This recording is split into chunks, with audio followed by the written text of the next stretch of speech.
Back Western Slope, we now welcome on Kyle Panther. Kyle, thank you so much for joining us. Absolutely. I appreciate you having me on. Yeah, no problem at all. So today we're talking about the rise in thrifting. And I actually just did some thrifting to find my Halloween costume this year. Can you tell us a little bit about the, popularity of thrifting right now?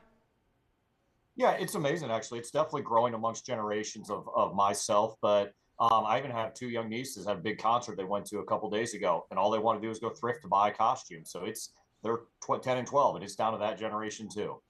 Yeah, no doubt about it. And I guess part of thrifting is the cheapness, right? And being able to get things that are pennies on the dollar compared to buying things new. Can you talk to us a little bit about, why thrifting might be so popular right now?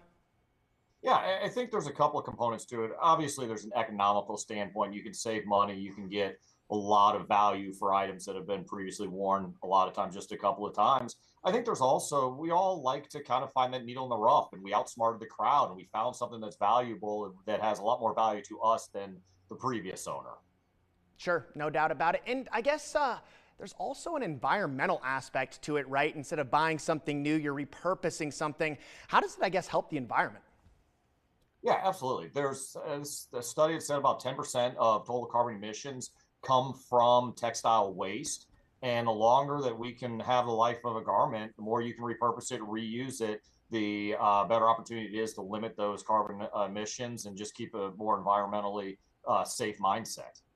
Sure. And now, if people are getting out there to those thrift stores, whatever it may be, do you have any tips for thrifters out there?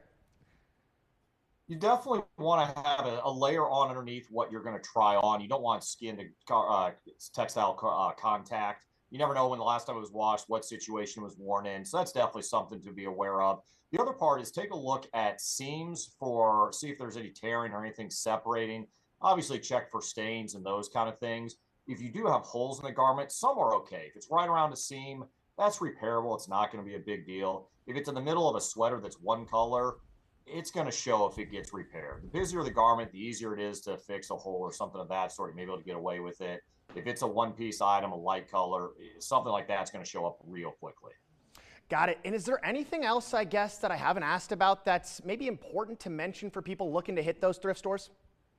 You definitely want to pay attention to care labels, what it says, the garment type. If you've got leather and linens, those certainly need to be dry cleaned. Everything else would need to be, you could launder at home. The Martinizing brand, we have on our website, martinizing.com, the ultimate thrifting guide that you can take a look at. It goes into much more depth on some points and ideas that you can have when you're thrifting to make sure you're making a good purchase. Awesome. Well, Kyle, thank you so much for joining us this afternoon. Absolutely. You have a great day. Thank you. You too as well. But Western Slope, we're going to go ahead and take a quick commercial break. We'll be right back.